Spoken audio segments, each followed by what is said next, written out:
LRTVS Newswatch for Monday, December 8th, 2025. Making the headlines this evening, health authorities have clarified allegations concerning a newborn baby reported missing by a family. Home Affairs Minister Honorable Anish Walgrund has maintained that the era of unregulated tint is over, and the driver involved in a fatal illness quarantine crash was arrested after reportedly taking self-discharge on Sunday from the hospital. We will bring you full details of those and other stories when the Newswatch returns.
And now for the news in detail. The University of Guyana Berbice campus celebrated its 25th convocation ceremony on Saturday with a record-breaking number of graduates. Salojini Rupnarang joins us with more details. The University of Guyana Berbice campus held its 25th convocation ceremony on Saturday, December 6, 2025 at the campus tarmac, celebrating the nation's largest graduating class in history with their hard-earned degrees, diplomas, and certificates. Across 6 ceremonies at the Turkine and Berbice campuses, 3,006 students were formally conferred, representing diverse faculties including agriculture and forestry, engineering and technology, natural sciences, education and humanity. The event featured virtual addresses from the Minister of Education, Honorable Sonia Parag, and President Dr. Mohammed Irfan Ali, both of whom highlighted the national significance of the class of 2025. In his remarks to the graduates, President Ali lauded the provision of free tertiary education as a crucial step towards building a modern, knowledge-driven society and encouraged graduates to embrace lifelong learning. Free university education is a nation-building investment. It ensures that no capable mind is left behind and that every Guyanese, regardless of background, can aspire to higher learning. Free education must serve the broader goal of preparing graduates for a modern, industrial, knowledge-driven Guyana. It must not only open the doors of access, but also raise the standards of excellence. A world-class university is not measured by its enrollment figures, but by the impact of its graduates, by their capacity to drive national transformation.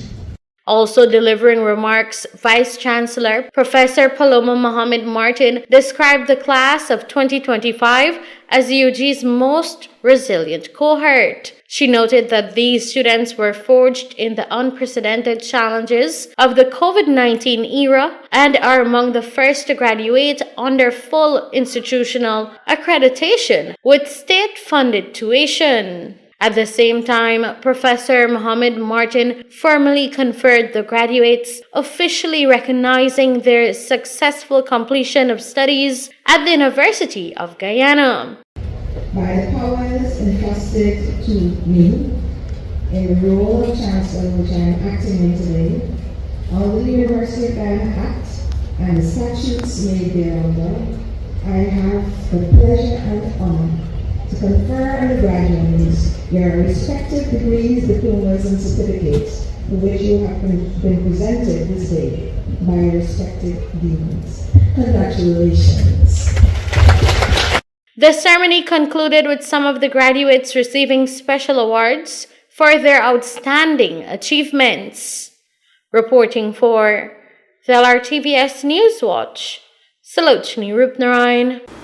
Home Affairs Minister Honorable Onij Waldrand has maintained that the era of unregulated tint is over, as she reinforced the need for the new national tint policy.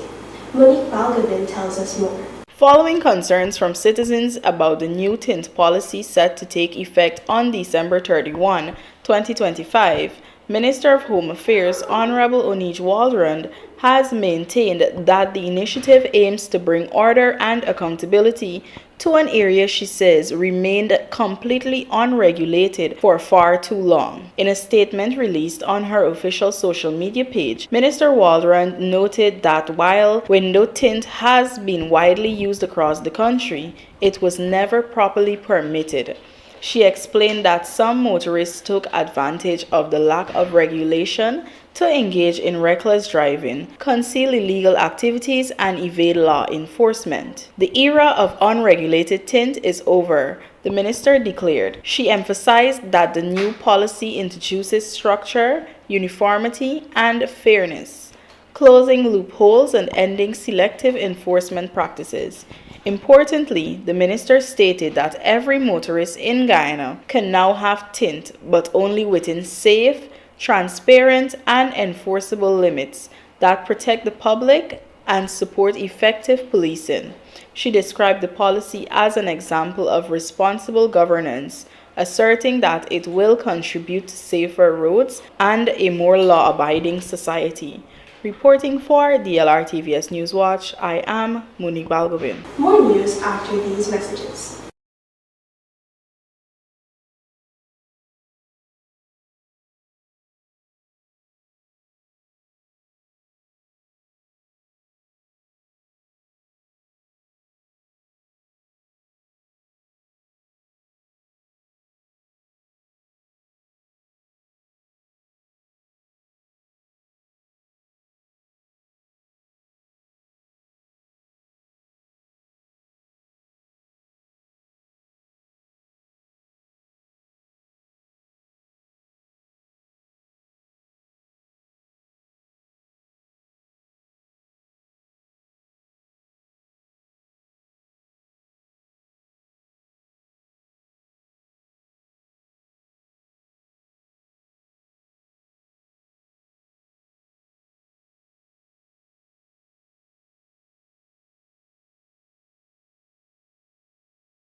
You are watching the LRTVS Newswatch, now for more news. The driver involved in the fatal illness quarantine crash was arrested after reportedly taking self-discharge on Sunday from the hospital.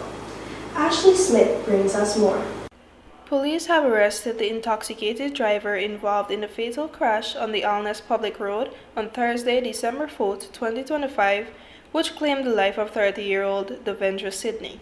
The arrest took place on Sunday, December 7th, 2025, at the suspect's home after it was discovered that he had discharged himself from 2 medical facilities without notifying authorities. According to reports, the 31-year-old driver of John's Settlement, Port Morant, was first admitted to the public hospital following the accident. He later left without permission and sought treatment at a private medical facility under quarantine, where he again discharged himself before returning home.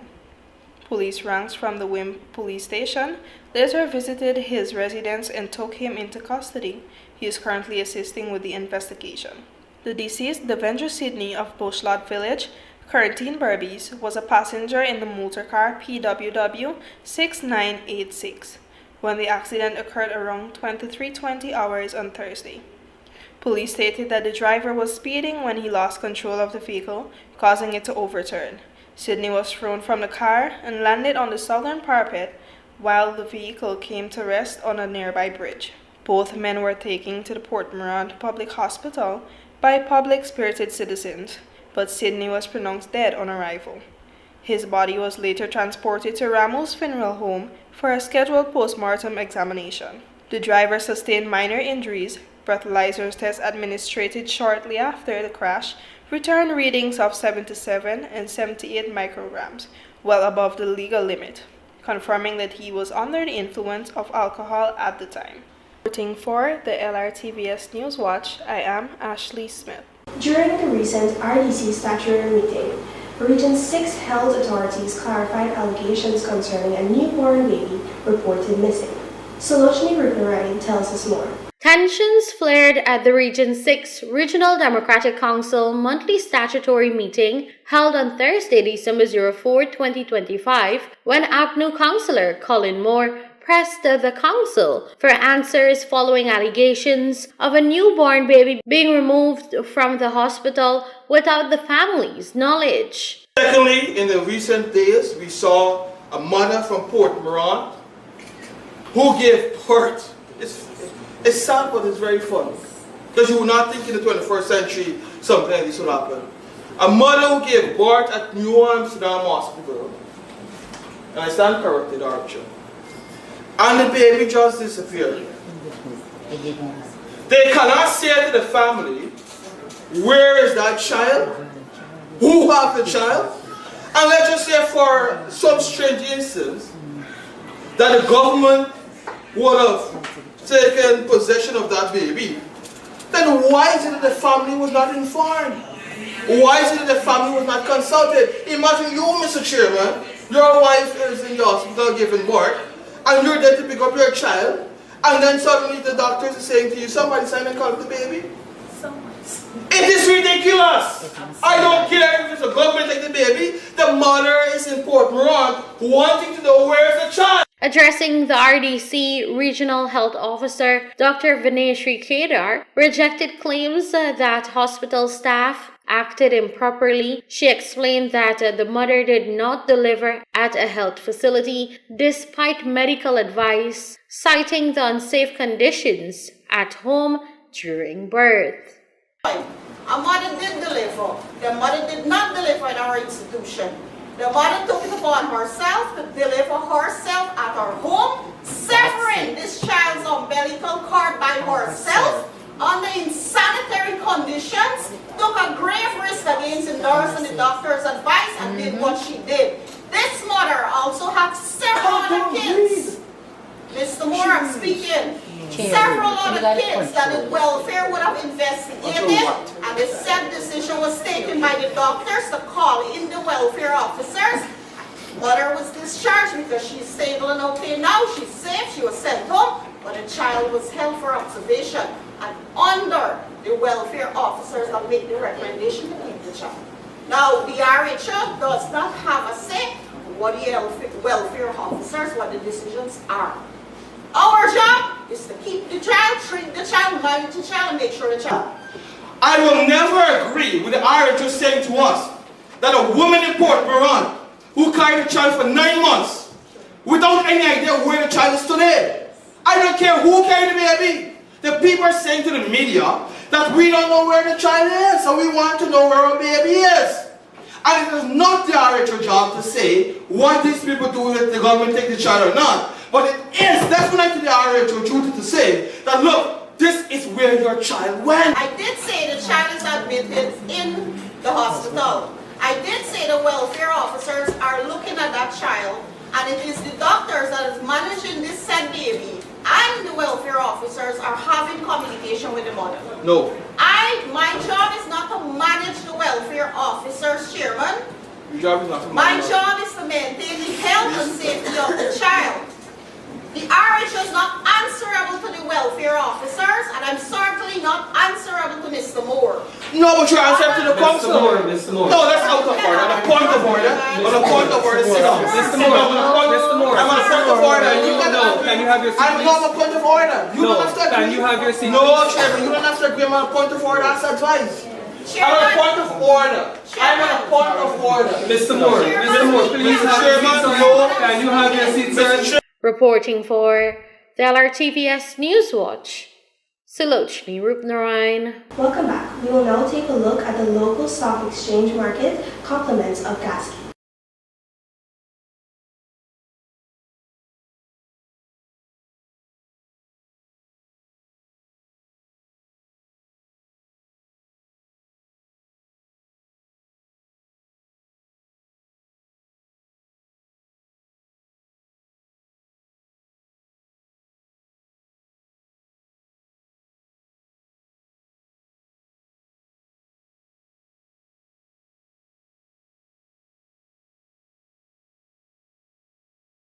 And for the bridge report, the Berbice River Bridge will be closed to vehicular traffic on Tuesday, December 9th, 2025, from 7:50 hours to 1.5 hours. This schedule is subject to change without notice. And for the weather report, showers tonight with a high of 83 degrees Fahrenheit and a low of 76 degrees Fahrenheit. There is a 63% chance of precipitation. And tomorrow, cloudy with a high of 84 degrees Fahrenheit and a low of 77 degrees Fahrenheit. And that's a wrap on tonight's edition of the LRTVS Newswatch. In case you missed the newscast, you can visit our YouTube channel at LRTVS Newswatch to stay abreast of what is happening around you. Remember to subscribe and click the bell icon to know when we post the next video. On behalf of the Newswatch's technical and production team, I am Melina DeFreitas. Thank you for watching.